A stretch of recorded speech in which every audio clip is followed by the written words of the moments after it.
J'ai préparé une conférence sur le thème des systèmes parce que on travaille beaucoup à la fois sur les espèces, à la fois sur les individus, mais on ne s'intéresse pas toujours aux interactions entre les individus, à leur place dans les systèmes. Et donc, je voulais vous faire une petite conférence sur une approche un peu différente de l'intelligence, on va dire, qui n'est pas une approche par individu, qui n'est pas une approche par espèce, ou par genre, ou par famille, mais qui va être une approche par système, ce qui est un peu nouveau.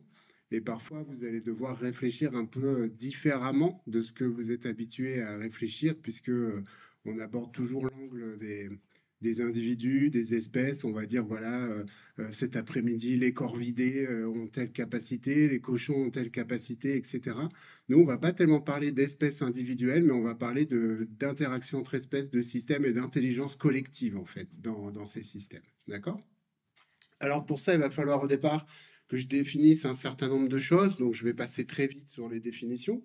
Je vais aussi essayer de rappeler un peu notre place à nous, les humains, dans ces systèmes, dans la biodiversité, avec nos interactions positives, nos interactions négatives avec notre environnement. Malheureusement, on a aussi beaucoup d'interactions négatives que je vais devoir citer. Et puis ensuite, on va énumérer un certain nombre de systèmes qui peuvent être source d'inspiration. Donc, je ne vais pas vous faire la morale en vous disant il faut vous inspirer de ceci, de cela, parce que libre à vous de vous inspirer comme vous voulez. Mais en tout cas, je vais essayer de vous montrer différentes choses et peut-être que vous allez vous dire ah ouais, tiens, c'est inspirant. Ah oui, tiens, je fais ceci, mais en fait, je devrais faire un peu différemment. Ça, je vous laisserai libre d'en tirer les conclusions que vous voulez à titre individuel ou collectif. Donc pour me présenter, effectivement, je suis ingénieur agro depuis très longtemps. Ça fait 40 ans en fait que je suis naturaliste, que j'observe les insectes, les oiseaux, les animaux. J'ai commencé à l'âge de 7 ans, donc ouais, ça fait 41 ans, donc ça commence à dater un petit peu, hein, voilà. Donc c'est vrai que les animaux, la nature, c'est ma passion. Je suis baigné dedans depuis tout petit.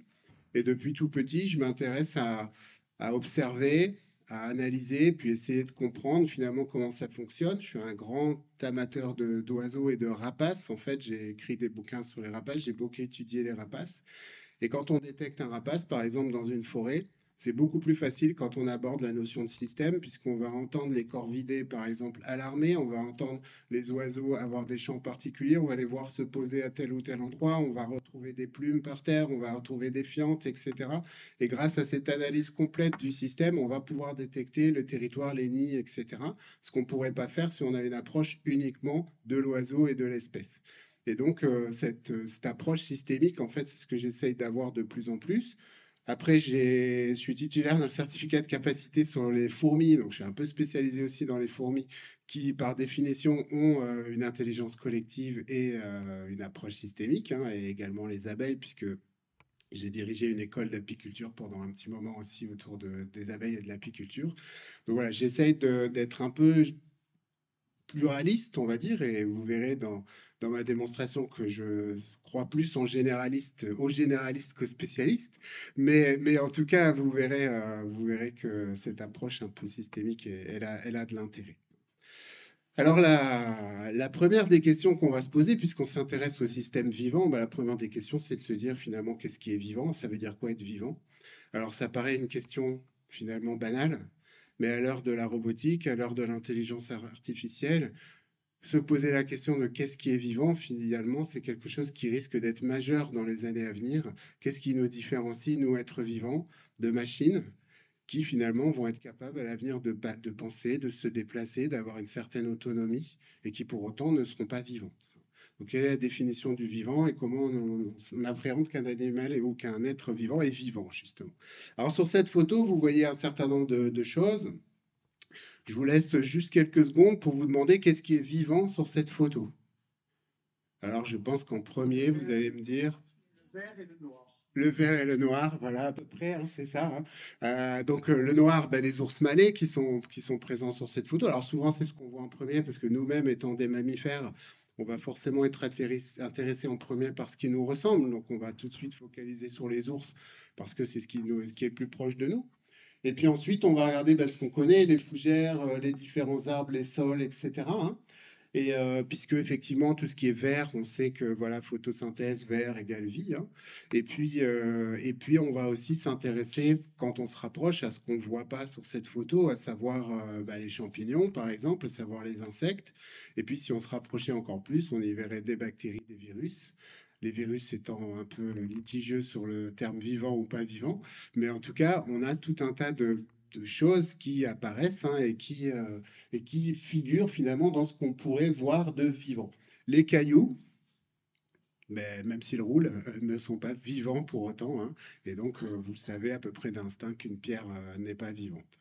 Parfois, le mot est galvaudé, hein. Par exemple, je vois plein de boulangers qui me disent qu'ils travaillent de la matière vivante avec la farine, par exemple, hein. Voilà, c'est des choses. Le terme vivant, il est un peu utilisé parfois un peu à tort et à travers, hein. Donc, il faut aussi bien se poser la question de la définition. À l'intérieur de la farine, il peut y avoir des bactéries qui, elles, sont vivantes, mais la farine en elle-même, elle n'est pas forcément vivante. Donc ensuite, on a, si on continue, on va avoir la définition officielle d'un être vivant. Donc la définition d'un être vivant, c'est deux critères, hein. C'est quelque chose qui est capable donc de se constituer en créant sa propre matière et qui est capable de se reproduire.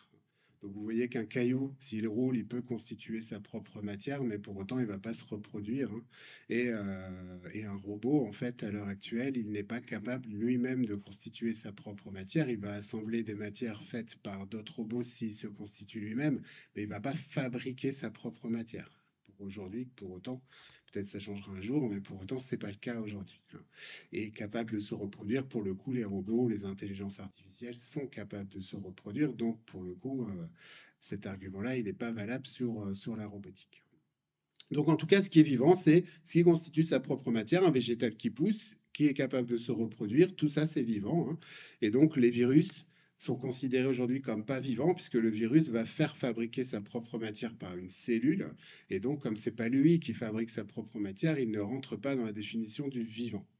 Après, voilà, c'est pas toujours aussi clair pour tout le monde, mais en tout cas, pour la science, pour la définition officielle, c'est comme ça.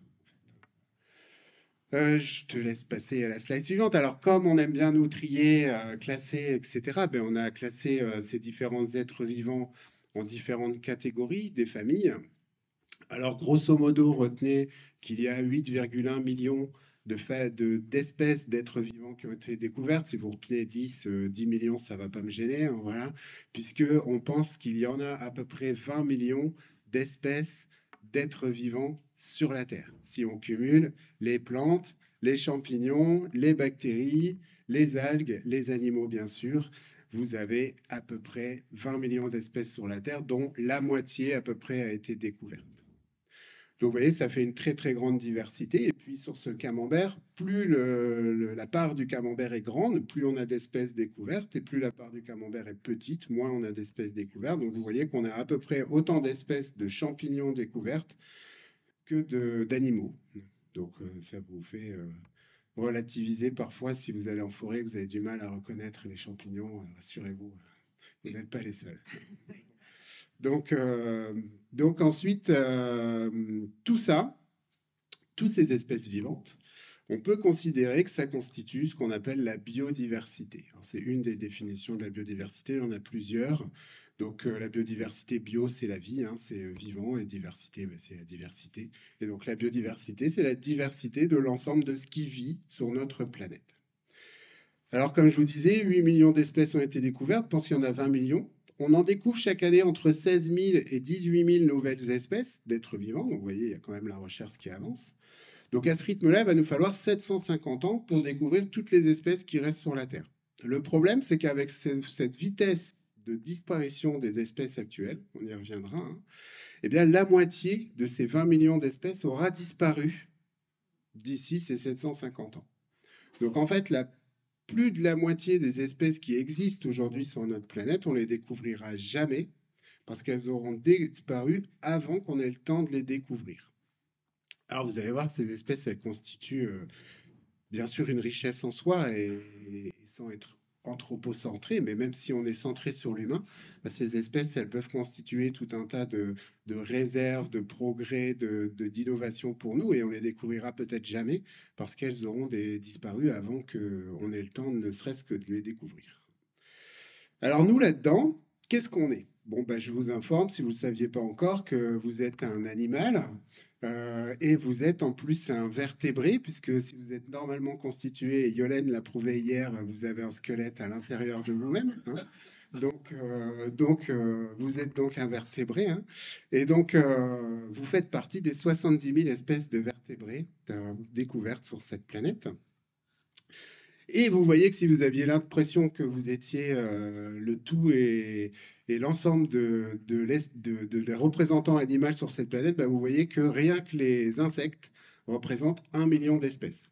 Donc nous, tous les vertébrés, 70 000 espèces, rien que les insectes, 1 million d'espèces. Et tous ceux qui ont un squelette à l'extérieur d'eux-mêmes, à savoir les crustacés, à savoir les arachnides et à savoir les myriapodes, donc les mille pattes, plus les insectes, c'est 1 200 000 espèces. Vous voyez, sur à peu près 2 millions d'espèces animales qui ont été découvertes, il y en a plus de la moitié qui sont ceux qui ont un squelette à l'extérieur d'eux-mêmes. Et donc, les autres, bah, c'est les mollusques, etc. Donc nous, on a la joie, la chance de faire partie des vertébrés, des à peu près 6 000 espèces de mammifères, sur 70 000 espèces de vertébrés qui peuplent notre planète. Alors les vertébrés, vous le savez, les serpents, les tortues sont des vertébrés, elles ont un squelette à l'intérieur, même si elles ont une carapace, elles ont un squelette à l'intérieur.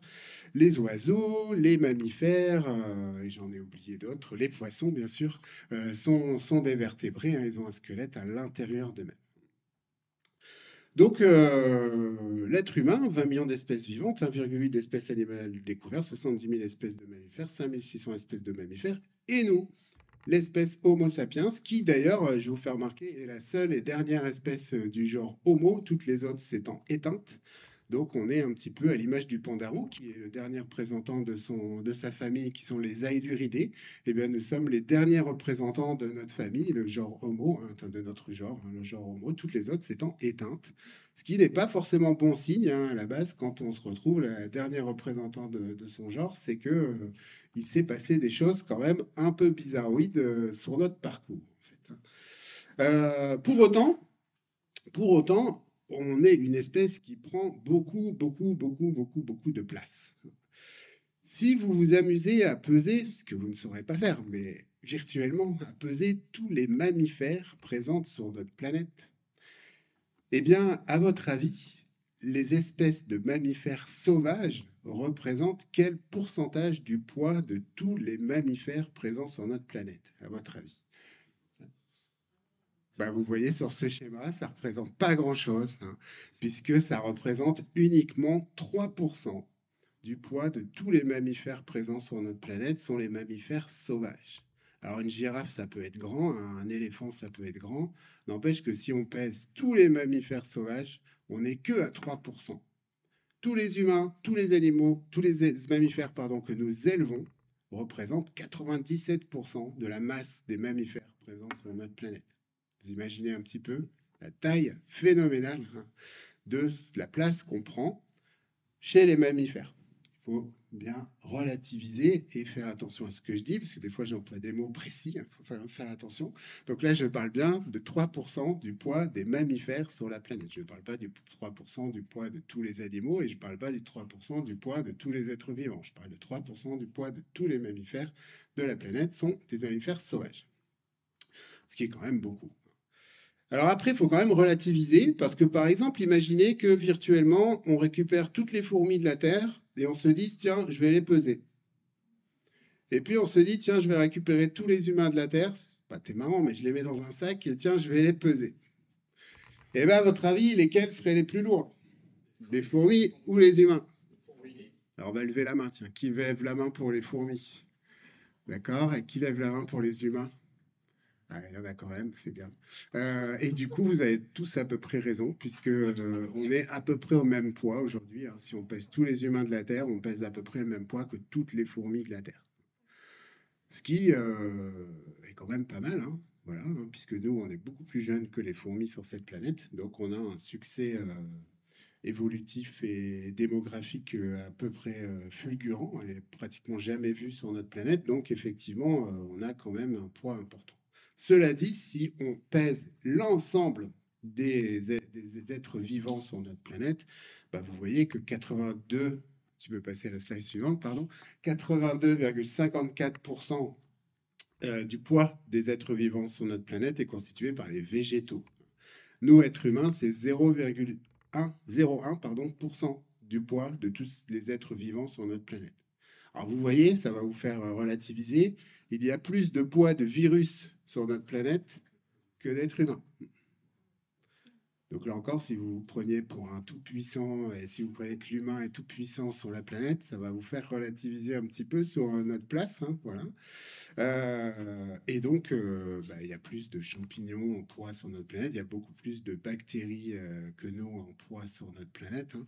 Donc finalement, quand on regarde des films de science-fiction et que les extraterrestres qui arrivent viennent forcément voir les humains en premier, parce que forcément on est l'espèce vivante la plus intéressante sur notre planète, c'est pas dit en fait. Hein. C'est pas dit que les extraterrestres viennent nous voir en premier. Peut-être qu'ils vont nous snober pour aller voir des espèces beaucoup plus représentatives de la Terre que nous en fait. Hein. Voilà, puisque on n'est pas aussi important que ça qu'on le pense. En fait. Si on regarde l'ancienneté, bah, imaginez l'histoire de la Terre représentant un trajet qui part de Saint-Malo et qui va jusqu'à Marseille. Ça, c'est toute l'histoire de la Terre. L'histoire de l'humanité là-dedans, ça représenterait quelle distance?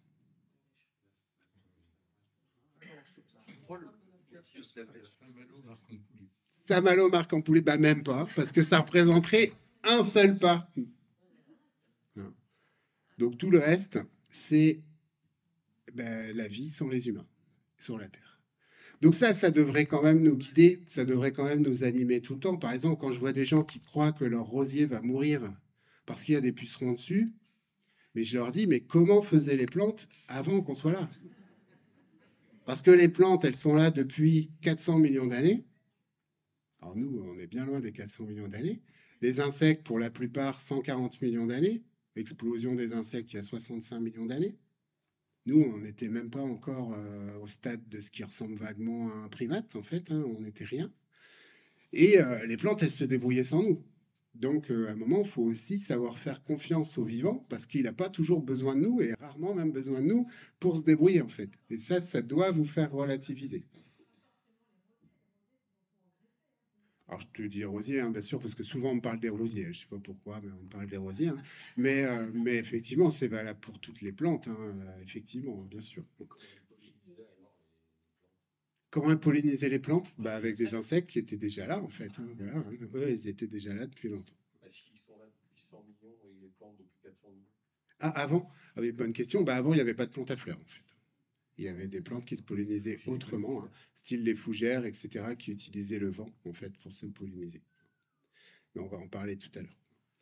Donc, la question qu'on peut se poser, du coup, c'est que nous, bah, on n'est pas finalement aussi important que ça. On est une espèce assez récente qui commet pas mal d'erreurs, comme beaucoup d'espèces récentes, mais qui a une croissance démographique assez importante. Et du coup, la question qu'on va se poser, bah, c'est quelle relation, finalement, on peut avoir avec ce vivant. Et puis, on va d'abord parler des relations positives. Donc, tu parlais de la pollinisation, on va y revenir. Donc, parmi ces relations positives, ben, on va essayer de voir qu'est-ce que cette fameuse biodiversité, elle peut nous apporter, à nous comme à l'environnement. Donc, effectivement, il y a la reproduction des plantes à fleurs sous l'angle de la pollinisation. Les plantes, elles ne sont pas comme nous. Hein. Quand elles veulent se rencontrer, ben, elles n'ont pas Internet, elles n'ont pas de voiture. Et encore Internet, encore à la rigueur, c'est discutable. Mais elles n'ont pas de voiture, elles n'ont pas de jambes et elles ne peuvent pas marcher pour se rencontrer. Et du coup, ben, elles ne peuvent pas bouger. Et donc, elles ont dû utiliser ben, tout un tas d'artifices pour pouvoir transporter leurs organes sexuels d'une partie mâle qui va être les étamines vers une partie femelle qui va être un pistil. Alors, les plantes à fleurs, elles ont utilisé plusieurs stratégies. Il y a certaines qui utilisent l'autopollinisation, c'est-à-dire que vous allez avoir sur la même fleur la partie femelle et la partie mâle, et finalement, ben, le pollen va tomber naturellement sur la partie femelle et elles vont s'autopolliniser. Il n'y a pas beaucoup de plantes dans ce cas-là parce qu'il n'y a pas de diversité du coup génétique, hein, il n'y a pas de croisement. Mais il y en a certaines qui utilisent ça, et puis les semenciers ont tendance à utiliser de plus en plus ces techniques d'autopollinisation. Ensuite, il y a celles qui vont utiliser l'eau pour transporter leur pollen. Typiquement, les nénuphars vont utiliser l'eau. L'eau des étangs va devenir toute jaune, remplie de pollen de nénuphar, qui va être transportée d'une fleur à une autre. Il y a une grande majorité des plantes qui utilisent le vent. C'est par exemple 100% des conifères. Vous n'avez jamais vu une fleur sur un sapin, par exemple. Ou alors, il y a un problème quelque part. Voilà. Donc ça, c'est le vent. Les graminées, le blé, etc., utilisent également le vent. Les bouleaux aussi utilisent le vent. Rassurez-vous, la vigne utilise le vent aussi. Voilà, donc ça, pour l'avenir, ça peut servir. Mais en tout cas, vous n'avez pas toutes les, c'est pas tous les cas, mais énormément utilisent le vent. D'ailleurs, c'est ce fameux pollen qui provoque des allergies, puisque ce pollen de graminées, par exemple, il est tout petit, très volatile pour être transporté par le vent, et il est tellement petit qu'en fait, il va traverser la paroi de vos poumons, rentrer directement dans le sang et provoquer des chocs allergiques, ce qui ne sera pas le cas des pollens grossiers qui, eux, vont être transportés, par exemple, par les abeilles, qui ont des pollens beaucoup plus gros, qui doivent s'attacher aux abeilles, etc., et qui, sauf si vous êtes mal boutiqué, ne doit pas traverser la paroi de vos poumons, sinon vous avez un problème quelque part. Donc, vous pouvez tout à fait être allergique au pollen et pour autant manger du pollen, ce qui ne posera pas de problème, puisque ce n'est pas du tout le même type de pollen. Et donc, vous avez le cas des plantes à fleurs qui utilisent à 80% les animaux pour transporter leur pollen. Ben oui, parce que si elles font des fleurs, c'est pas pour nous faire plaisir, c'est pas pour décorer, c'est pas pour faire joli, c'est parce qu'il y a des animaux qui vont être attirés par ces fleurs. Et en fait, si elles dépensent de l'énergie à faire du nectar, à faire du pollen et à faire des belles fleurs avec des belles couleurs, etc., c'est pas pour le plaisir d'embellir l'environnement, c'est bien pour attirer des insectes pour la pollinisation. Alors, si on revient à l'utilité de tout ça, eh bien, 85% des plantes cultivées par les humains ont besoin des pollinisateurs pour assurer leur plein rendement. Ça, c'est une définition qui est très importante. J'ai pas dit tout ce qu'on mange a besoin des abeilles pour vivre. D'accord? C'est pas du tout la même définition. La réalité, c'est que 85% de ce qu'on cultive a besoin des pollinisateurs. Je n'ai pas parlé des abeilles, je parlais des pollinisateurs d'une manière générale pour assurer son plein rendement. Ça veut dire que s'il n'y a pas de pollinisateur, il y a quand même parfois des fruits, mais il n'y a pas un plein rendement. D'accord? Donc ça, c'est une définition importante. Ensuite, on regarde la liste de toutes les espèces qu'on mange. On n'est pas en train de parler des tonnages de ce qu'on mange. Si on s'intéresse au tonnage de ce qu'on mange et qu'on a un raisonnement par volume et par poids, dans ce cas-là, il n'y a que 35% du tonnage des végétaux qu'on consomme qui ont besoin des pollinisateurs pour assurer leur plein rendement. Pourquoi? Parce qu'on mange beaucoup de céréales en tonnage. Du riz, du blé, du maïs, etc. Et ces céréales-là se pollinisent par le vent. Donc du coup, en poids, finalement, il y a beaucoup de choses qu'on mange qui n'ont pas besoin des pollinisateurs. Mais attention, on ne peut pas manger que des céréales. Il faut aussi des vitamines, il faut aussi tout un tas de choses. Donc on pourrait aussi avoir une approche qualitative. Et dans ce cas-là, sur une approche qualitative, on voit qu'effectivement, on a besoin des pollinisateurs pour avoir une diversité d'alimentation et pouvoir se nourrir correctement. Et puis, comme c'est bien connu, ce qui ne vaut rien ne vaut rien, eh bien, ils ont estimé l'argent que ça générait, et puis donc ils ont estimé que c'était 250 milliards de dollars de services rendus par ces fameux pollinisateurs. Alors, dans les pollinisateurs, il y a effectivement les insectes, les abeilles de ruche. Donc, ces fameuses abeilles que vous aimez bien, qui font du miel, elles assurent 12% de la pollinisation. Donc c'est à la fois pas beaucoup, parce qu'il y en a certains qui pensent encore qu'elles assurent 100% de la modélisation, donc c'est pas beaucoup. Et pour autant qu'une seule espèce sur 1 million d'espèces d'insectes assure elle-même 12% de la pollinisation, c'est quand même beaucoup. Donc après, c'est vers à moitié vide, vers à moitié plein, mais en tout cas, c'est 12% de la pollinisation. Les abeilles sauvages, par contre, l'ensemble des abeilles sur Terre, elles pollinisent à peu près 80% de la pollinisation. Donc les abeilles, de manière générale, sont très importantes pour la pollinisation. Mais vous voyez qu'on ne peut pas préserver l'abeille de ruche, par exemple, au détriment des abeilles sauvages, ce qui serait une erreur stratégique énorme, puisque d'un côté, vous avez 12%, de l'autre côté, 85%. Donc ce serait carrément pas la bonne stratégie. Donc, un exemple, les fraises. Donc la fleur de fraise est une inflorescence, donc elle est constituée de tout un tas de petites fleurs à l'intérieur de la fleur. Ce que vous appelez la fleur, en fait, c'est plein de petites fleurs. Et quand vous voyez une fraise, en fait, chaque point vert sur la fraise est en fait une graine avec un fruit qui est un peu autour, et ces fruits vont se concaténer pour donner une grande fraise quand tout va bien. Eh bien, plus il y a de visites de pollinisateurs sur la feuille de fraise, plus votre fraise elle va être grande et belle. Moins il y a de visites de pollinisateurs sur votre fleur de fraise, plus votre fraise elle va être petite et un peu rachitique. Voilà. Donc vous voyez sur ce graphique, vous voyez très bien, plus on a de visites de pollinisateurs, plus votre fraise elle grandit, et moins il y a de visites de pollinisateurs, plus votre fraise elle est petite. Donc c'est vraiment cette illustration qui montre que les pollinisateurs vont permettre d'assurer le plein rendement des plantes. Ça ne veut pas dire si j'ai pas d'insectes, j'ai pas de fraises.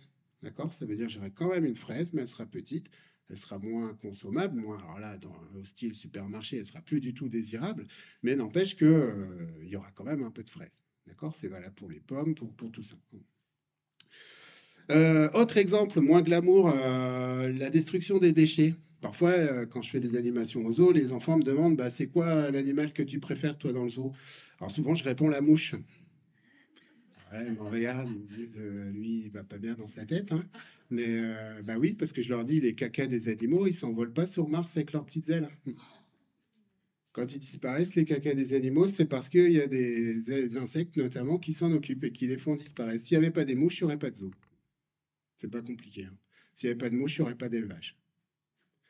Parce que bah, qui s'occupe de ces cacas, qui les fait disparaître, hein, c'est bien tous ces insectes qui travaillent pour nous, mais aussi pour eux, hein, mais aussi pour l'environnement, à détruire en fait tous ces déjections.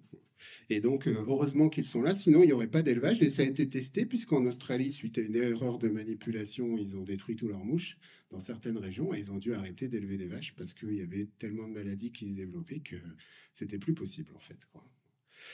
Les fourmis, donc les fourmis à elles seules, elles détruisent 9 insectes qui meurent sur 10. Donc 9 insectes qui meurent sur 10 finissent dans une fourmilière. 1 million d'espèces d'insectes, le poids des insectes sur Terre, c'est beaucoup plus que le poids des humains, hein. Donc vous imaginez la biomasse qui est récupérée par les fourmis chaque année, transformée en engrais, descendue dans le sol au niveau des plantes pour être consommée par les plantes en engrais, etc. Donc ces fourmis, elles sont fondamentales dans le recyclage de la matière.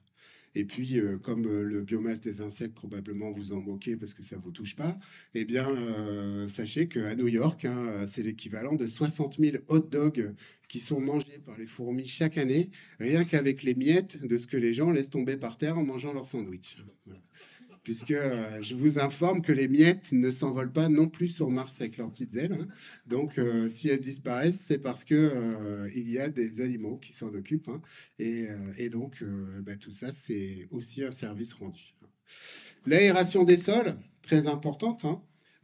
Vous voyez que ici, sur la droite, vous avez un monsieur à côté d'une reconstitution d'une fourmilière de fourmis des jardins. Donc la petite fourmi noire que vous voyez tous dans vos jardins. Ben, vous voyez que la profondeur du nid, c'est à peu près 2 mètres. Donc avant de creuser, de trouver la reine, je vous souhaite bon courage, hein. Mais en tout cas, vous voyez qu'en termes d'aération du sol, ben, ça va permettre de diffuser l'eau en profondeur dans le sol. S'il y a un arbre à la place du monsieur, ben, l'arbre il va pouvoir capter l'eau à ses racines profondes, ce qu'il ne pourrait pas faire si le sol est tassé et s'il n'y a pas de fourmis, de vers de terre, etc., d'animaux pour aérer le sol, hein. Le sol, il ne s'aère pas naturellement, il s'aère parce qu'il y a tout un tas de bestioles qui creusent à l'intérieur pour l'aérer. Prenez un pot de fleurs, mettez de la terre dedans, passez votre terre au micro-ondes, laissez tout ça, vous allez voir, votre pot de fleurs, ça va devenir un caillou. Quand vous aurez tué tout ce qu'il y a avant au micro-ondes et que vous mettrez votre terre dans le pot de fleurs, votre pot de fleurs, il va se durcir, la terre va se durcir, ça deviendra un caillou. Si vous l'arrosez, l'eau, elle n'arrosera jamais le cœur du caillou. Et donc, la nécessité d'avoir ces petits insectes qui vont en permanence, ou ces vers de terre qui vont en permanence aérer ce sol pour que l'eau, elle s'infiltre au cœur du sol, c'est fondamental. Plus à la mode, les équilibres qui sont rompus. Donc, si je vous ai fait un bon schéma, vous allez voir, c'est spectaculaire d'effets spéciaux, hein. Donc, vous allez avoir ici une forêt, hein, avec des chauves-souris, des hiboux, etc. à l'intérieur, puis à côté une ville. Et donc, bah, s'il y a quelqu'un qui a la malheureuse idée de faire rentrer un exploitant dans cette forêt, bah, vous allez détruire du coup tout un tas de choses et vous allez libérer de cette forêt des espèces, hein, comme, vas-y, hein, comme des chauves-souris par exemple, hein, qui vont se libérer, qui vont rejoindre la ville, qui vont être accompagnés de leur lot de virus, qui vont se multiplier, qui bien souvent vont contaminer les animaux d'élevage, qui ensuite vont contaminer les humains, qui, par la mondialisation, vont transporter tout ça un peu partout dans le monde. Et donc, finalement, d'une destruction d'une forêt, ce qui a priori vous paraît pas forcément en lien direct avec un virus que vous chopez plus tard, eh bien malheureusement le lien il est plus que direct, hein. Et donc ce qui va être valable aussi dans la fonte des glaces, etc. Mais tout ce qui va être déséquilibre des milieux va libérer en fait un certain nombre d'espèces qui bien souvent nous accompagnent dans la joie et pas toujours la bonne humeur, ni d'ailleurs dans la joie d'ailleurs. Voilà, si tu continues. Puisque quelques exemples hein, concernant l'homme, donc les grands singes qui ont eu la bonté de nous refiler le sida. La chasse, la déforestation qui bien souvent ramène Ebola. Vous avez l'éthique qui, à cause des rongeurs qu'on a savamment introduits en France, ont ramené la maladie de Lyme, notamment avec les écureuils de Californie qui étaient porteurs de la maladie, qui ont été piqués par des tiques, qui ont introduit la maladie en France. Et donc la maladie de Lyme, aujourd'hui, elle est présente dans quasiment tous les départements. Vous avez les fourmis, vas-y si tu continues, les fourmis qu'on a savamment détruites en coupant à blanc nos forêts, en détruisant les fourmilières parce qu'elles n'avaient plus rien à manger. Et les fourmis étant les prédatrices des chenilles processionnaires, les chenilles processionnaires, elles se sont dit, l'humain, c'est quand même une espèce vachement sympa, parce qu'il détruit les plantes qu'on n'aime pas, les feuillus, il replante ce qu'on aime bien, c'est-à-dire les pins, et en plus, il détruit nos prédateurs. Je veux dire, pour les chenilles processionnaires, c'est le cadeau du siècle. Voilà. Donc, elles ont pullulé. Et après, on dit, c'est changement climatique, tout ça. Voilà. C'est changement climatique, sauf que le traitement des forêts, ça a engendré les chenilles processionnaires qui se sont dit, il n'y a pas de raison, on ne va pas rester en forêt, hein, on va les remercier, on va aller s'installer dans les parcs, etc. On va bousiller les yeux de leurs chiens, tout ça, ça va être plus rigolo, hein. Et donc, voilà comment ça se passe quand on déséquilibre le milieu. Et puis, bien sûr, plus récemment, hein, vous avez tous entendu parler probablement du Covid, hein, qui est arrivé, on ne sait pas trop comment, mais probablement aussi par un déséquilibre du milieu, en allant prélever ce qu'il ne fallait pas là où il ne fallait pas. Mais rassurez-vous, nous ne sommes pas les seuls, puisque nous, on a connu le Covid-19, mais si on s'intéresse aux autres espèces, hein, vous savez que les oiseaux sont victimes de la grippe aviaire, hein. Si vous ne le savez pas, vous avez qu'à aller aux Sept-Îles et voir à quel point c'est désespérant de voir notre île qui était toute blanche, pleine de fous de bassin, qui ne l'est plus, parce que plus de les trois quarts de la colonie est décédée suite à la grippe aviaire, hein. Donc voilà, ça, on n'en parle pas beaucoup, mais pour autant, c'est catastrophique. Les chevaux ont une rhinite mortelle qui régulièrement empêche un certain nombre de concours hippiques et tout de se tenir parce que ce virus, il est là et il reste bien présent. Et les porcs ont la grippe porcine qui régulièrement aussi fait parler d'elle, hein. Donc on n'est pas les seuls, hein. Et donc notre mode de vie, nos déséquilibres engendrent tout un tas de libérations de virus et c'est totalement normal en fait, hein. C'est l'ère des virus qui commence, hein, des pandémies qui commencent, donc il va falloir s'y faire. Ensuite, je vais très vite, hein. Donc, à quoi ça nous sert tout ça? Pour l'alimentation, la biodiversité, ça nous sert à la pollinisation, à la pêche, au travail du sol, à la cueillette, la chasse, la culture, la réserve génétique. Pour la santé, si tu continues, on a les médicaments, la recherche, l'hygiène, l'émergence de maladies, la purification, le climat, les équilibres des espèces. Et pour l'industrie, le bois, les cosmétiques, le textile, l'agroalimentaire, le tourisme, les industries pharmaceutiques, tout ça, c'est le rôle de la biodiversité. Pour autant, eh bien, on n'a pas, nous, qu'un impact positif sur la biodiversité. On a même un impact qui n'est pas très positif, hein. Et donc, une étude assez célèbre, hein, qui a eu lieu en Allemagne sur 700 véhicules, où on a compté tous les ans, en fait, le nombre d'insectes écrasés sur les pare-brises des véhicules qui suivaient le même trajet pendant 25 ans. Et donc, sur ces 700 voitures qui suivaient le même trajet pendant 25 ans, l'étude a montré, si tu y es déjà, a montré que 75% des insectes volants ont disparu en 25 ans.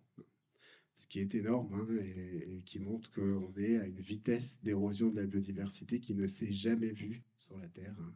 Puisque même quand une météorite s'est écrasée sur la Terre et a fait disparaître les dinosaures, les espèces s'éteignaient moins vite qu'elles s'éteignent actuellement. Donc ça, il faut bien l'avoir en tête, hein. C'est une vitesse d'extinction des espèces qui est du jamais vu sur notre planète. C'est tellement facile d'accuser le CO2, bien sûr. Bah, entre autres, mais on va y venir justement. Donc 10% des espèces d'insectes disparaissent tous les 10 ans. 10% de la biomasse d'insectes disparaît tous les 10 ans, hein. Et bien sûr, les pollinisateurs sont menacés avec. Et donc, on pense qu'on a perdu 52% des espèces vivantes depuis 1970 sur notre planète. Donc, si certains d'entre vous, comme moi, sont nés pas loin des années 70, vous voyez, depuis que vous êtes nés, il y a 52% des espèces qui ont disparu. Donc, c'est quand même pas rien, quoi. Là, je vais passer vite sur la slide suivante, puisque ça concerne énormément d'espèces, mais retenez que plus on vit près de l'eau, plus on est en danger.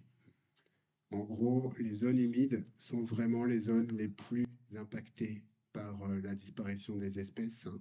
Et donc, pour la préservation des zones humides, c'est fondamental. C'est vraiment les espèces des zones humides qui prennent le plus cher dans nos modes de vie et la destruction des espèces. 5 grandes causes majeures que vous devez absolument connaître, hein, le changement d'usage des terres, l'artificialisation des terres et de la mer, l'exploitation directe, la surchasse, la surpêche, le braconnage, le changement climatique, la pollution des eaux, des sols, de l'air et la propagation d'espèces envahissantes sont les 5 grandes causes de diminution de la biodiversité. Il n'y en a pas qu'une, effectivement, il y en a 5 qui bien souvent travaillent ensemble, malheureusement. Et donc, on ne peut pas lutter contre l'érosion de la biodiversité si on ne considère pas ces 5 grandes causes. Je vais vous donner des exemples assez rapides. Les néonicotinoïdes, hein, qui sont des insecticides qui ont été inventés pour enrober la graine des plantes et qui vont se retrouver dans le sol, qui vont être captés par les racines et qui vont être émis par toute la plante sur l'intégralité de la plante, hein, et qui ont malheureusement une demi-vie à 3 ans. C'est-à-dire que 3 ans plus tard, il y a encore la moitié de la matière active qui est active dans le sol. Sauf que nos agriculteurs ont des rotations en 3 ans, ce qui fait qu'au bout de 3 ans, vous remettez le même néonicotinoïde alors qu'il y avait encore la moitié de la matière active dans le sol. À ce rythme-là, vous concentrez cette matière active dans le sol, ce qui fait que votre châtaignier qui est à côté de votre champ, qui n'a rien demandé à personne, il va émettre le néonicotinoïde, même s'il n'a pas été traité. Le pissenlit qui est à côté du champ, il va émettre le néonicotinoïde, même s'il n'a pas été traité. Et donc, vous avez une pollution systémique du milieu, globale du milieu, qui est absolument catastrophique. Donc les néonicotinoïdes ont été interdits, puis il y a des dérogations, puis ils reviendront sous une forme diverse et variée, parce qu'à chaque fois ils reviennent par la fenêtre ou par la porte ou par la cheminée, hein. Mais de toute façon, cette molécule et ces modes d'administration des insecticides est catastrophique. Ici, vous avez une carte avec les zones les plus denses en utilisation de pesticides, hein. Je vous laisserai libre de contacter votre député en fonction de où vous habitez. Voilà. Ensuite, vous avez autre cause d'érosion de la biodiversité, donc la déforestation, l'assèchement des zones humides, je l'ai dit, l'artificialisation des sols, le développement urbain. Ici, vous avez sur cette carte les zones agricoles à haute valeur naturelle en 1970 et les zones agricoles à haute valeur naturelle en 2000. Je crois que ça parle de lui-même, hein. Là, effectivement, c'est indépendant du CO2, du changement climatique et de je ne sais quoi, hein. Voilà, c'est autre chose encore qui se passe, notamment en Bretagne, hein, pour ceux qui auraient des doutes. Voilà. Ensuite, les espèces invasives, donc parfois moins connues, hein, puisque quand on voyage, quand on transporte des containers, etc., on transporte toutes les espèces qui vont avec. Et on pense que 6 espèces exotiques envahissantes s'installent tous les 10 ans dans chaque département français. Vous voyez, ça fait quand même un peu de monde, hein. Alors, il y en a qui font parler d'eux, parce que voilà, on est impacté, puis il y en a qui ne font pas parler d'eux, parce que tout le monde s'en fout, hein. Mais n'empêche qu'il y a beaucoup d'espèces exotiques envahissantes qui s'installent dans notre pays. Actuellement, l'une des plus visibles, si tu continues, donc dans ces fameuses zones humides, c'est donc la juttie, hein, qui est une plante absolument détestable, hein, qui a été introduite par des aquariophiles qui n'ont rien trouvé de mieux que relâcher l'eau de leur aquarium dans les étangs. Et puis cette plante d'origine asiatique, elle s'est développée. par des racines hyper profondes, par des bulbes qui font qu'il faut l'arracher à la main. On n'a pas encore inventé des machines pour l'arracher à la main, etc. Et donc, cette plante, elle est absolument atroce, puisque en été, elle va complètement recouvrir l'intégralité de l'étang, tuer à peu près tout ce qui est en dessous qui ne voit plus le soleil. Et donc, voilà, une catastrophe de plus. Le frelon asiatique, frelon à pattes jaunes, que vous connaissez tous, hein, voilà, maintenant, qui est présent chez nous, partout en Europe quasiment, introduit dans des poteries à Bordeaux et qui maintenant a colonisé pratiquement toute l'Europe. Donc, la nature commence un petit peu à s'adapter. On voit des geais, on voit des pics, on voit des bondrées, on voit des pies qui commencent à s'attaquer au nid. Donc, il y a au fur et à mesure du temps une régulation qui se fera. Et puis, si vous êtes persuadé que le frelon asiatique c'est mal et que le frelon européen c'est bien, ben, sachez que le frelon européen est originaire d'Asie, hein, puisque aucune espèce de frelon n'est originaire d'Europe. Là encore, ça vous fera méditer sur un certain nombre de conclusions hâtives qu'on peut avoir parfois dans nos raisonnements. Et puis la fourmi d'Argentine. La fourmi d'Argentine, eh ben, elle est arrivée en 1905 dans des poteries à Toulon. Et puis cette joyeuseté de fourmi d'Argentine, ben, depuis le nid, fait 6000 km. Il fait tout le tour de l'Espagne, tout le sud de la France, une partie de l'Italie et une partie de la Croatie. C'est la même fourmilière. Donc 67 espèces de fourmis en 1905 à Toulon, une seule aujourd'hui. La fourmi d'Argentine a détruit tous les autres. Donc ces espèces invasives posent problème, évidemment, hein, introduites au mauvais endroit sans prédateurs et déséquilibrent le milieu. Et donc c'est l'une des 5 causes d'érosion de la biodiversité, c'est pas la seule, hein. Il faut avoir une approche globale. Mais donc effectivement, c'est pas négligeable. Et puis bien sûr le changement climatique, je ne vais pas y revenir parce que ce serait une conférence à part entière, hein, mais vous connaissez les méfaits du changement climatique. J'ai juste montré cette photo, enfin ce montage, pardon. Sur ce montage, la grosse bulle, ça représente l'ensemble de l'eau présente sur la Terre, océan compris. La moyenne bulle, c'est l'ensemble de l'eau potable présente sur la Terre. Et la petite bulle microscopique qu'on voit en dessous de la moyenne bulle, c'est l'eau potable consommable par les hommes, accessible. Voilà. Donc, si vous vous en foutez du réchauffement climatique, rassurez-vous, il ne va pas se foutre de vous très longtemps. Voilà. L'inverse ne doit pas être vrai, hein. Et ça va commencer par l'eau, qui effectivement est un vrai problème, hein, et y compris pour les animaux sauvages, puisque ça n'a pas l'air d'inquiéter du monde, mais je vous rappelle que les animaux sauvages, ils boivent aussi. Et que quand il n'y a plus d'eau, il n'y a plus d'eau non plus pour les animaux sauvages. Quand l'eau elle est polluée, elle est polluée aussi pour les animaux sauvages. Et quand vous voyez des arrêtés qui vous disent qu'il ne faut surtout pas boire l'eau de pluie parce qu'elle est riche en métaux lourds, etc., qu'il ne faut surtout pas boire l'eau que vous avez filtrée sur vos toits, etc., parce qu'elle n'est pas consommable, parce qu'elle est chargée de pollution, etc., jusqu'à dernière nouvelle, les animaux sauvages boivent cette eau. Donc si elle n'est pas bonne pour nous, ça me paraît bizarre qu'on ne s'inquiète pas qu'elle ne soit pas bonne non plus pour les animaux sauvages. En fait. Ça, jusqu'à dernière nouvelle, tout le monde s'en fout, mais c'est quand même un problème. Donc ça, vous voyez, l'eau, hein, c'est un des problèmes qui va nous rattraper assez rapidement. Alors tout ça, on le sait depuis 1972, hein, si vous allez voir les archives du Club de Rome, on sait très bien qu'à partir de 2030, à peu près, ça passe plus, hein. On sait très bien que nos modèles, à peu près jusqu'à 2030, c'est la cata. Ça a été, depuis 1972, c'est connu, hein, et on fait rien, à peu près rien, hein, voilà.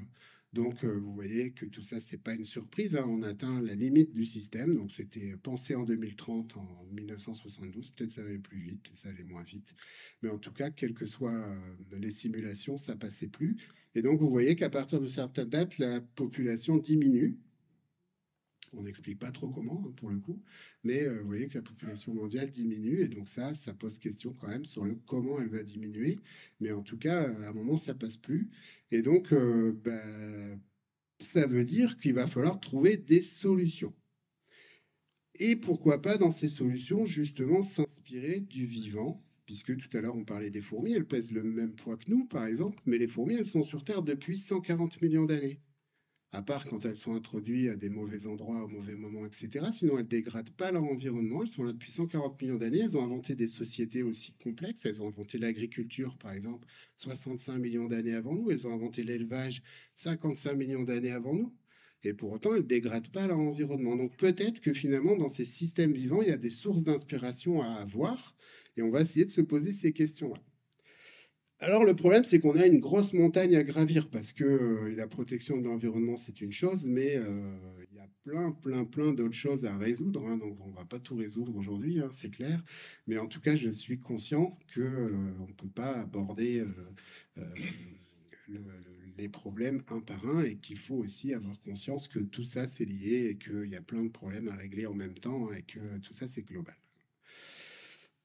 Le biomimétisme, puisque l'inspiration du vivant, on peut l'appeler le biomimétisme, effectivement, au départ, il s'est intéressé beaucoup aux espèces.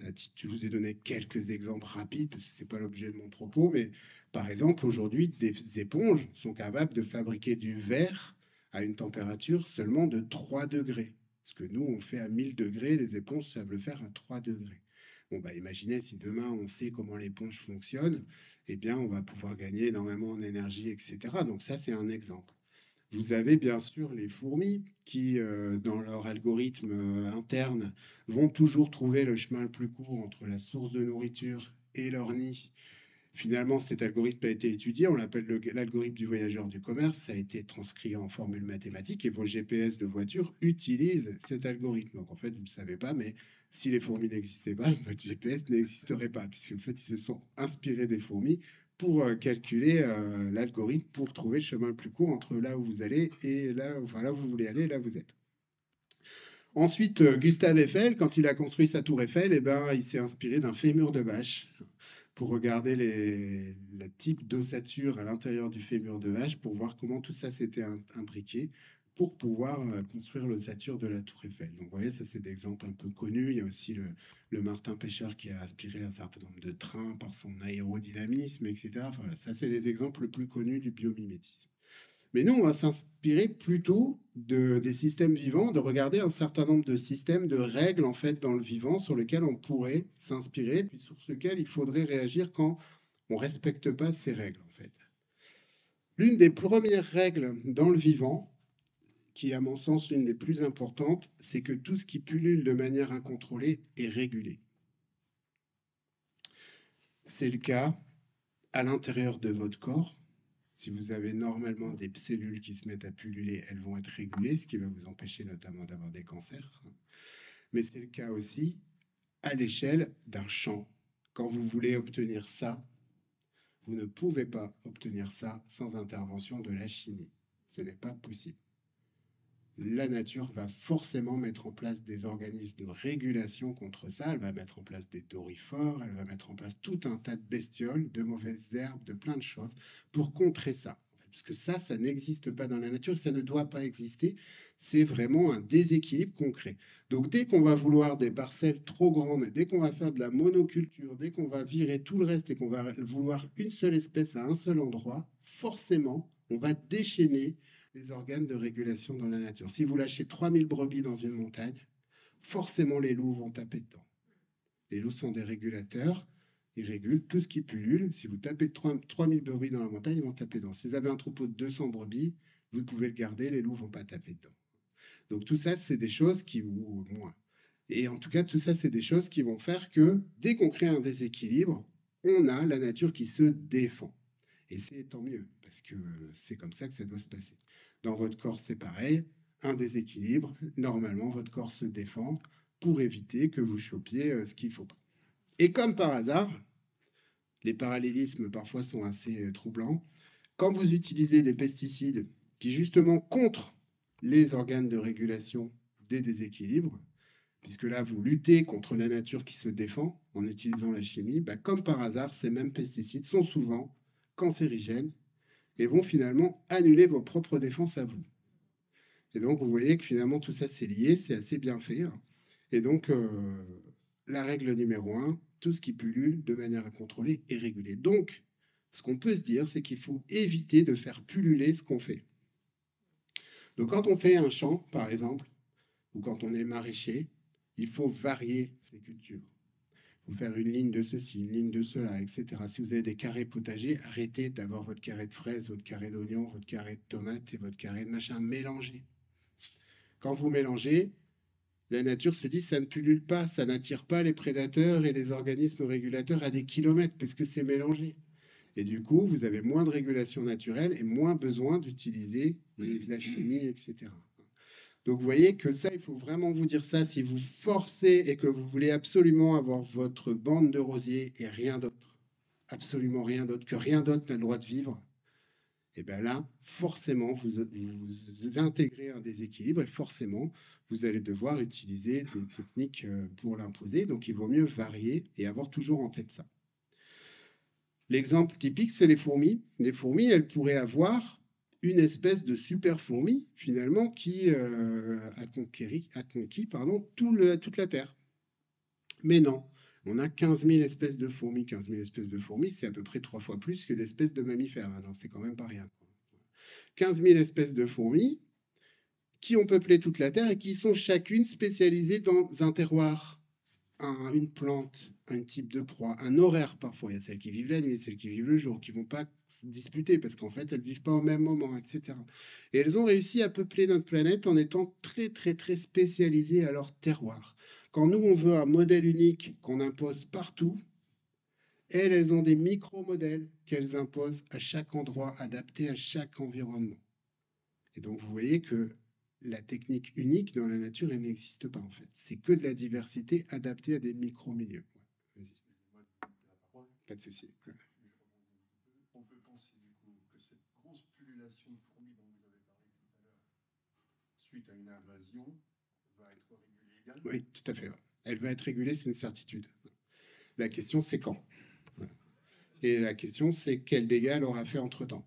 Mais la régulation va forcément avoir lieu, et elle va forcément avoir lieu, soit elle va s'éteindre génétiquement parce que pas assez de diversité, donc un virus, une bactérie qui va l'éteindre, soit elles vont introduire de la diversité par des mutations, et elles vont se mettre à se battre entre elles, puisque du coup, elles ne seront plus identiques génétiquement, et là, elles vont se battre, et elles vont s'autoréguler en fait en se battant. Mais effectivement, elles vont forcément être régulées, tout comme le frelon asiatique, tout comme ces espèces qui, à un moment ou à un autre, sont régulées. La question, c'est une question de temps. Mais oui. L'humain, c'est une question. Donc, conséquence de cette loi numéro 1, qui finalement fait que tout ce qui pullule est régulé, eh bien, les solutions miracles uniques, finalement, elles n'existent pas. Parce qu'une solution miracle que vous allez généraliser partout va forcément obéir à la loi 1, puisque du coup, elle va pulluler, et du coup, elle va créer des déséquilibres qui fait que ça ne va pas marcher. Donc, en fait, il faut arrêter de croire à la solution miracle. Et pour autant, on est dans une société, dans des réseaux sociaux, etc., qui nous fait croire que la solution miracle existe. Vous êtes pour ou contre la voiture électrique, vous êtes pour ou contre les énergies renouvelables, vous êtes pour ou contre l'hydrogène, la bio, la vie en ville, la vie à la campagne, le gaz, le diesel, la croissance, la décroissance, etc., etc., le nucléaire, et j'en passe, et des meilleurs, hein, la vaccination. Et donc, en fait, vous êtes pour ou vous êtes contre. Si vous êtes contre, bah, il ne faut pas utiliser ça jamais. Et si vous êtes pour, il faut utiliser ça chez tout le monde. En fait, on n'a plus de diversité. Aujourd'hui, on n'a plus de nuances. Et comme on n'a plus de nuances, on va chercher à imposer notre idée pour que tout le monde l'utilise. Mais si on fait ça, même si c'est une idée moins pire, on va dire au départ, elle aura quand même des défauts. Et ces défauts généralisés vont poser des gros problèmes. Si on ne n'utilise plus que du nucléaire, vous savez très bien qu'on va avoir des problèmes. Si on n'utilise plus que des voitures électriques, vous savez très bien qu'on va avoir des problèmes. Si on n'utilise que des voitures thermiques, vous savez très bien qu'on a des problèmes. Voilà. Et tout ça fait que dès qu'on va vouloir généraliser une solution partout, ça ne marche pas. Donc le problème actuel, c'est que les réseaux sociaux, Google, etc., nous incitent à nous radicaliser, à nous positionner, à avoir un avis unique. Or, la solution ne pourra être que diversifiée, multicritère, etc. Je vous invite à lire ce livre qui est très intéressant, qui s'appelle Le courage de la nuance, puisqu'aujourd'hui, être nuancé, c'est très compliqué. On vous demande d'être pour ou contre, de vous positionner, etc. Donc, avoir le courage de la nuance, c'est pas facile. Et donc, c'est un livre intéressant que je vous invite à lire. autre règle dans la nature, c'est que les généralistes, je vous l'ai dit un peu tout à l'heure, s'en sortent beaucoup mieux que les spécialistes. Je vous ai donné deux animaux emblématiques. Le généraliste par excellence, le roi de l'adaptabilité, d'abord parce qu'il vole, parce qu'il mange à peu près n'importe quoi, parce qu'il a un bec capable de couper, de tuer, de découper, de creuser, etc., qui est très performant dans son capacité cognitive, etc. Donc le goéland argenté, hein, voilà. Si vous voulez une démonstration, baladez-vous avec une glace à Saint-Malo, vous allez voir une démonstration rapide des capacités cognitives du goéland. Voilà.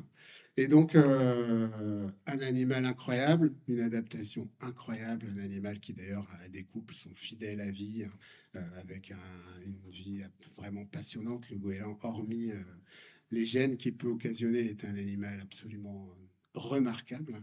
D'abord d'une grande beauté, mais en plus vraiment remarquable, hein. Donc c'est vraiment un animal intéressant. Et à contrario, vous avez un animal extrêmement spécialisé, qui est le tamanoir ou grand fourmilier. Vous en avez un dans le parc ici, enfin deux dans le parc ici. Et donc, ce tamanoir, une petite bouche qui souffre pas plus qu'une pièce de 2 euros, une langue qui, bah, vous voyez, très grande, hein, et pas de dents. Et lui, il ne peut vivre qu'en creusant dans des termitières et en ne mangeant que des termites. Il ne peut même pas croquer, c'est juste les termites qui restent collés à la langue, il rentre la langue, il y a deux petits os qui vont filtrer la langue, les termites tombent, il les avale. Il peut même pas manger une malheureuse mouche ou un petit scarabée ou rien parce que c'est trop gros.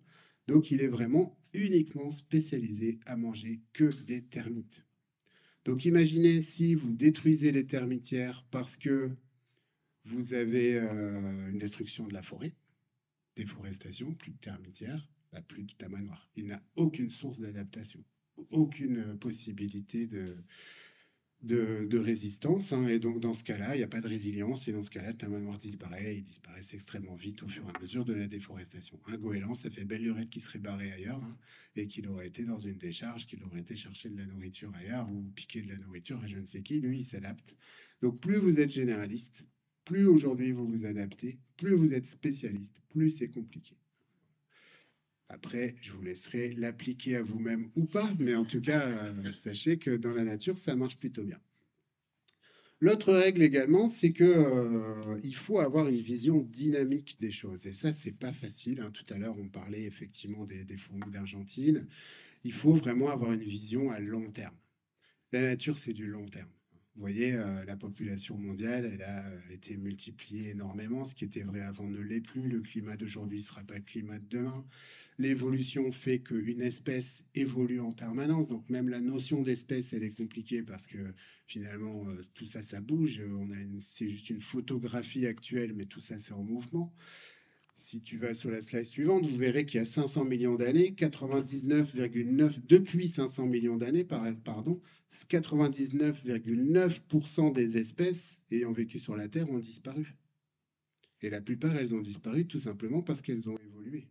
Elles se sont transformées en une autre espèce. Il y a 250 millions d'années, hein, lors de la grande extinction du Permien, 96% des espèces ont disparu. Bien avant les 65 millions d'années, les disparitions des dinosaures, où 50% des espèces ont disparu. Donc tout ça, c'est en mouvement. Tout ça, ça bouge. Avoir une vision figée d'espèces photographiques, de dire la nature, elle est comme ça aujourd'hui, il faut qu'elle reste comme ça n'est pas possible en fait. Tout ça, ça évolue. La question, c'est de savoir finalement, est-ce que ça évolue dans un sens qui nous est favorable ou est-ce que ça évolue dans un sens qui nous est défavorable? Puisque, comme on est tous des êtres vivants, on travaille aussi à notre survie, il ne faut pas se leurrer, il ne faut pas se voiler la face, hein. On peut être généreux, mais à un moment, on s'intéresse aussi à notre survie. Et la question, c'est aussi de savoir finalement, cette évolution, est-ce qu'elle se fera avec nous ou sans nous, hein? Et donc, ça, c'est des vraies questions, mais elle va évoluer, la nature évolue, tout évolue, et il faut en avoir conscience. Et justement, puisqu'il faut avoir une vision dans le temps, eh bien, il faut un certain nombre de temps et de patience pour introduire un déséquilibre. Je reviens au rosier, même si vous n'aimez pas forcément les rosiers, mais je trouvais ça beau. Du coup, j'ai pris un rosier, je suis un peu romantique, ça va être pour ça. Donc, les rosiers, du coup, bah, vous découvrez vos rosiers et bing, il y a des pucerons dessus. Bon, on est en avril, des pucerons dessus. Bon, les premières fleurs, du coup, bah, il y a plein de pucerons sur les boutons, c'est pas très belle. Ah, ça, vous dites, ah ouais, mais là, quand ma belle-mère, elle va venir, je vais me prendre des réflexions, machin. Du coup, c'est pas top. Du coup, qu'est-ce que je fais? Allez, je vais aller chez le marchand. Puis, comme je suis un mec vachement bio, il va me dire, ben non, mais tu utilises du savon noir. Et puis, ça a bien marché, donc tu utilises du savon noir. Voilà, ça, c'est pour la rose. Mais ça, c'est dans le meilleur des cas. Dans le pire des cas, vous allez chez le marchand, vous sortez avec votre insecticide et vous utilisez votre insecticide. Bon. Dans tous les cas, vous allez faire disparaître les pucerons. Alors vous êtes content parce que plus de pucerons. Donc c'est bien, vous avez fait disparaître vos pucerons. Sauf que les espèces qui mangeaient les pucerons, forcément, elles n'ont plus rien à manger. Donc soit elles ont disparu directement parce que vous avez utilisé un insecticide, vous allez les tuer, mais si vous avez utilisé du savon noir, c'est bien. Mais sauf que si la coccinelle, elle n'a plus rien à manger, elle va mourir pareil ou elle va partir pareil. Donc il n'y aura plus de coccinelle dans tous les cas. Que vous ayez utilisé un traitement bio, un traitement ce que vous voulez ou un traitement voilà, il n'y aura plus de coccinelle. Et donc les pucerons, c'est des petits malins parce que c'est une espèce pionnière, c'est toujours eux qui reviennent en premier, tout le temps. Et quand ils vont revenir, plus de prédateurs, donc eux, ils vont pulluler. Et du coup, vous allez vous dire, non mais là, c'est la cata. Parce que là, quand ça pullule, c'est plus pareil. Là, le rosier, il prend cher pour le coup. Parce que là, il n'y a plus de prédateurs et là, il prend vraiment cher. Et là, vous n'avez pas d'autre choix que d'utiliser un pesticide. Et vous voyez que les pesticides, c'est quand même un truc incroyable, puisqu'en l'utilisant une fois, vous êtes dépendant à vie. C'est quand même vachement bien fait comme truc. Voilà. Et si vous voulez vous passer de pesticides en réintroduisant un équilibre, ça va vous prendre 3 ans. Donc 3 ans à supporter que vos rosiers soient pas beaux, ce qui est quand même une galère dans la vie atroce. Donc ce que je vous propose, c'est plutôt que de faire ça, c'est de laisser vos pucerons, de se dire que les pucerons, ils étaient là bien avant vous, que les plantes, elles étaient là bien avant vous, qu'ils se débrouillaient, et qu'à un moment ou à un autre, le rosier va trouver des solutions. Que certes, peut-être pendant un an, parce que vous ne savez pas qui était là avant vous, etc., c'est galère, et pendant un an, ça va galérer. Mais l'année d'après, déjà, ça va s'équilibrer. Puis l'année d'après, ça va s'équilibrer. Et puis au bout de 3 ans, votre rosier va se débrouiller sans vous, et vous n'aurez jamais vos pucerons qui pulluleront. Certes, vous aurez des pucerons. Certes, vous n'aurez peut-être pas les rosiers aussi artificiels et beaux que dans le commerce, mais n'empêche que vous aurez des très beaux rosiers et qui ne seront pas traités, et tout ira bien. Mais pour ça, il faut de la patience. Et ça, c'est pas simple, parce qu'on n'est pas forcément une espèce qui brille par sa patience, hein. Et donc, il faut en avoir conscience. L'autre loi que j'aime bien, qui est intéressante, c'est qu'on parle souvent de la loi de la jungle. Alors souvent, quand je fais des interventions d'entreprise, on me dit oui, mais de toute façon, dans la nature, c'est la loi de la jungle, donc c'est comme ça, on est des commerciaux, on bouffe les autres, et puis c'est la vie, et puis voilà. Alors, c'est en partie vrai, mais pas partout. En fait, la loi de la jungle, comme son nom l'indique, elle n'est possible que dans la jungle. C'est-à-dire dans un environnement riche, très riche même. Dans la nature, plus le milieu est dur, plus les espèces s'entraident. Si vous prenez par exemple le lichen, qui pousse 8 mois de l'année sous la neige, sans voir le soleil, dans le froid, etc., le lichen, c'est une symbiose d'une algue et d'un champignon qui se sont associés pour survivre dans des conditions où c'était les seuls à pouvoir survivre. Tout le reste meurt. Il n'y a pas d'herbe, il n'y a rien. Là où vit le lichen, sur les poteaux de clôture, on va sortir, on va aller voir sur le bâtiment, vous verrez qu'il y a du lichen et du lichen. Il n'y a rien d'autre. Et qui a réussi à survivre? Parce que c'est une symbiose entre un champignon et une algue. Donc plus le milieu est dur, plus on s'entraide. C'est vrai pour le lichen, c'est vrai pour les fonds marins, où des coraux vont s'associer à un certain nombre de crustacés, de bactéries, etc. Et c'est vrai aussi, je fais une petite pichenette à mon collègue de cet après-midi, pour les corbeaux, hein, puisque dans des conditions difficiles, les corbeaux vont s'entraider avec les loups pour guider les loups jusqu'aux proies.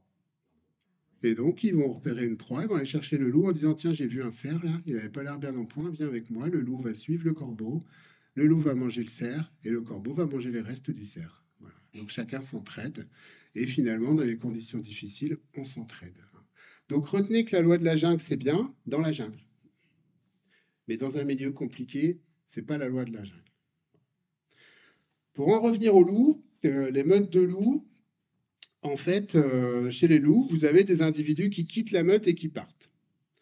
Ils partent, ils voyagent. Ils vont jusqu'à 5000 km de là où ils sont nés. Donc ils voyagent beaucoup. Des fois même, on les retrouve en Bretagne à voyager. Pendant leur voyage, ils acquièrent une grande expérience. Ils apprennent à traverser des routes, ils apprennent à manger, ils apprennent à se méfier des humains, ils apprennent à passer les clôtures, ils apprennent plein de choses. Et puis, il y a une femelle, ou un mâle, qui lui aussi a voyagé beaucoup. Ils se retrouvent par hasard, à des distances comme ils crient, ils ne se retrouvent pas que par hasard, mais en tout cas, ils se retrouvent. Ils s'entendent bien, et ils continuent à marcher. Et puis, à un moment, ils s'installent à un endroit qui est sympa, et ils vont créer leur meute. Donc une meute, en fait, c'est un mot impropre, on devrait parler d'une famille. Ils vont créer une famille. Ils vont élever leurs petits en famille, et puis ils vont créer ce qu'on appelle les individus alpha, donc les dominants, même si je n'ai pas ce mot-là, mais en tout cas ceux qui vont guider le groupe, qui vont avoir le cerveau, qui vont avoir la connaissance, qui vont décider de ce qu'on fait. On part à la chasse, on part pas à la chasse, on l'attaque ce troupeau de brebis ou c'est trop dangereux, on l'attaque pas, qu'est-ce qu'on fait, etc., etc. Ça, c'est les dominants qui décident. Et donc ces fondateurs, ces dominants, quand ils vieillissent, ils sont comme tout le monde, ils n'arrivent plus à chasser, ils ont des fois plus de dents, ils sont vieux, et bien ils resteront dominants. Parce que chez les loups, les dominants, c'est ceux qui ont la connaissance. Ce n'est pas ceux qui ont la force. C'est la connaissance qui fait la dominance. Et ça, c'est une règle aussi très importante dans plusieurs groupes sociaux. C'est celui qui a la connaissance qui guide. Ce serait bien qu'on ait la même chose chez Ensuite, des petites choses, une autre règle, petite chose, grande conséquence. Regardez ici, c'est une photo d'une fourmilière que j'ai chez moi. Et vous voyez typiquement une déchetterie. C'est pas moi, hein, je vous assure, qui ai balayé les déchets pour les mettre en gauche. Hein. C'est les fourmis qui l'ont posé elles-mêmes à cet endroit-là, sans que personne leur dise quoi faire. Elles se sont débrouillées, elles l'ont fait toutes seules. Alors, comment elles ont fait comment elles ont fait avec des petites programmations. Et la programmation, c'est très simple, hein, c'est 2 instructions. Tu sors tout ce qui sent le déchet dans la fourmilière, et une fois que c'est dehors, tu le poses à côté, enfin là où ça sent le plus le déchet. Alors au départ, on va faire encore une animation spectaculaire, attention. Donc au départ, vous avez le nid, et puis de ce nid, on sort des déchets qu'on pose un peu partout au hasard. Vous voyez? Bon, ça pas trop. Et puis au hasard, il y en a une qui a la malheureuse idée de poser les déchets à côté d'un autre. Et alors là, du coup, ça sent plus le déchet à cet endroit-là qu'ailleurs. Et donc, ils vont faire un tas. Et donc, finalement, dans une fourmilière, on ne sait pas où va avoir lieu la déchetterie, mais on sait qu'il y aura une déchetterie à un endroit unique. Et donc, une petite instruction qui est juste, tu sors les déchets et tu les poses là où ça sent le plus ce déchet, tu obtiens un résultat assez spectaculaire qui est d'avoir une belle déchetterie, d'avoir une hygiène préservée dans la fourmilière, etc. Nous, il nous faut des panneaux, des lois, des machins, des trucs, des anciennes déchetteries, des contrôles, des trucs, des machins. Elles ont des petites instructions simples et finalement, elles obtiennent le même résultat. Donc vous voyez que des fois, les petites rivières font les grands ruisseaux et les grands fleuves, hein, parce que des petites instructions permettent d'avoir des choses au final très intéressantes. Autre exemple, les abeilles. Quelques abeilles vont émettre une phéromone d'alarme si vous ouvrez la ruche. Les voisines vont émettre la même phéromone. Et tout ça, ça va créer une alarme généralisée avec une attaque généralisée qui, chez les abeilles tueuses, peuvent tuer, comme leur nom l'indique. Et donc, chez les abeilles normales aussi, d'ailleurs, si vous n'êtes pas protégé. Hein. Et donc, vous avez un petit effet de départ qui est une phéromone d'alarme qui crée des choses très compliquées. Hein. Et chez l'humain aussi, parce qu'aujourd'hui, un ensemble de likes peut provoquer une invasion de Capitole, des gilets jaunes ou MeToo. Des fois, la pièce, elle tombe du bon côté, des fois, elle tombe du mauvais côté. Mais en tout cas, des petites choses, des petits événements, des petits trucs comme des petits clics provoquent des grands résultats. Et c'est exactement le même fonctionnement mathématique que dans une ruche. C'est exactement la même chose. Sauf que dans la ruche, on a inventé l'enfumoir pour être un antagoniste de la phéromone d'alarme et donc de faire baisser la phéromone d'alarme et de calmer les abeilles. Chez les humains, on a inventé l'enfumoir, mais c'est pas vraiment pareil. C'est pas vraiment la même chose. Mais on en fume aussi. Donc, ensuite, toujours dans ces analogies réseau, on a un réseau mondial incroyable hein, qui est bien avant Internet, qui est le réseau des arbres, hein, qui sont ultra connectés entre eux avec des mycorhizes, hein, donc des des organismes champignonnaires qui connectent les arbres entre eux et qui vont faire, par exemple, qu'un bouleau va cohabiter avec un épicéa. L'été, l'épicéa il va souffrir énormément de la chaleur et le bouleau va lui donner à boire et va l'aider. Et l'hiver, le bouleau va souffrir énormément du froid et l'épicéa va capter son CO2, donc sa matière organique, etc., va nourrir le bouleau. Et donc, deux arbres comme ça qui s'entraident finalement grâce à ce réseau de mycorhizes. Et tous les arbres sont connectés entre eux. Hein, et donc, ça, c'est une force énorme. Hein. Et cette force, en fait, il faut aussi y penser, puisque finalement, tout ce qu'on fait est connecté. Donc, ce que vous votez, ce que vous achetez, ce que vous apprenez, ce que vous consommez, etc. Tout ça, c'est connecté, au même titre que les arbres qui sont connectés entre eux. Et donc, c'est des choses importantes qu'il faut avoir en tête. Alors, juste en conclusion, bon, ben, vous le savez tous, hein, pas besoin de vous le dire, hein, vous savez qu'on approche des pépins. Hein. Donc aujourd'hui, les taux se resserrent et il va falloir être inventif et inventer autre chose que ce qu'on fait actuellement, parce que sinon ça ne va pas le faire, hein, clairement. Et donc il y a un certain nombre de règles à respecter, ou en tout cas sur lesquelles s'inspirer. Donc, dans le domaine de la patience et de l'évolution, pensez sur le long terme au maximum. Hein. Arrêtez de penser à un an ou à l'élection prochaine. Hein. Essayez de penser sur le long terme, c'est hyper important parce qu'on ne peut raisonner dans la préservation de l'environnement que sur le long terme. Pensez que des petites choses font des grandes choses. Hein. Pensez au-delà de soi-même, au-delà parfois de ce qu'on sent, de ce qu'on ressent, mais bien au-delà d'essayer des systèmes. Hein. C'est pas forcément facile. Pensez diversifier. Quand vous avez une idée, vous vous dites c'est une idée miracle. Dites-vous bien qu'il y a forcément un effet pervers. Et donc, appréciez la diversité, appréciez la différence. Soyez pas trop spécialisés. Diversifiez vos pistes d'intérêt, etc. C'est important. Et puis, la connaissance doit mener le monde. C'est vrai qu'il faut réfléchir, penser, analyser, valoriser la science et l'expérience qui n'est pas toujours valorisée aujourd'hui. Hein. Et donc, c'est aussi important de réclamer à ce que les dirigeants aient un minimum de culture scientifique qui est indispensable aujourd'hui pour pouvoir trouver les solutions qu'on doit trouver ou au moins les déployer, hein. Voilà, qui est très important. Voilà. Voilà un petit peu pour ma conclusion. Je vous remercie.